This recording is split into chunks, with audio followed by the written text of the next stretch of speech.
ہمارے سامنے یہاں دو طرح سے نمبر لکھے ہوئے ہیں اور ہمیں ان کے درمیان موازنہ کرنا ہے کہ کون سا بڑا ہے کون سا چھوٹا ہے، یا یہ آپس میں برابر ہیں۔ مطلب یہی تین صورتیں آتی ہیں ان دو نمبروں کے درمیان جب موازنہ کیا جائے۔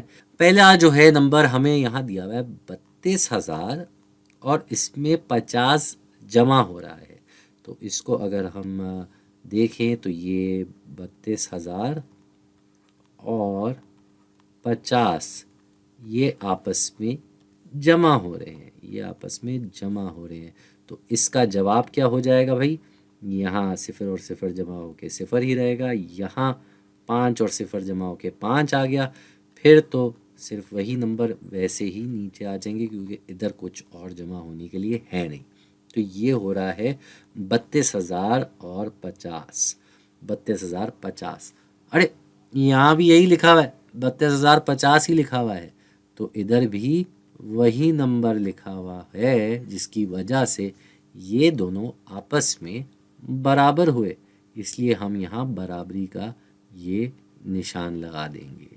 یہ تو بڑا آسان کام تھا، اتنی جلدی کیسے کام ہو گیا بھائی؟ اس کا مطلب ہمیں ایک اور سوال کرنا ہوگا۔ اگلا جو ہمارے پاس سوال لکھا ہوا ہے وہ ہے کہ بھائی درجہ ذیل مقداروں کو چھوٹے سے بڑے کی ترتیب میں لکھیں۔ تو یہاں ہمارے پاس 3 نمبر لکھے ہوئے، ایک طرف لکھا ہوا ہے 390، پھر یہ نمبر ہے اور یہ نمبر ہے، تو یہاں سے شروع کرتے ہیں۔ یہاں لکھا ہوا ہے یہ 300 اور اس میں 9 جمع ہو رہا ہے، یعنی کہ 300 اور 9 یہ آپس میں جمع ہو رہے ہیں، جس کی وجہ سے یہ ہو جائے گا 309۔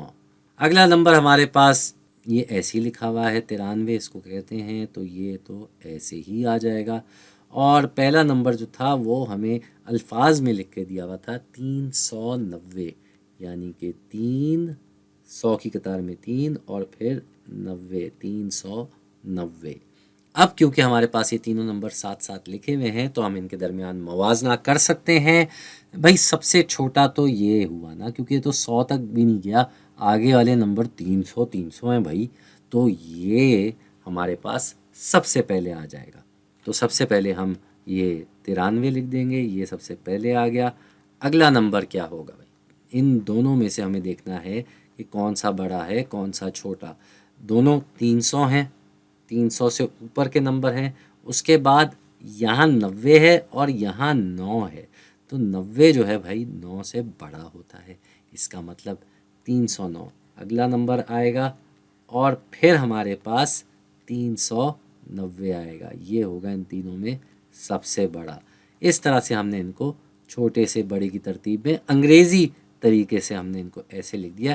اردو میں تو ہم دائیں جانب سے لکھنا شروع کرتے ہیں، تو اب اس کو اس حساب سے ہم ترتیب میں لکھ دیتے ہیں۔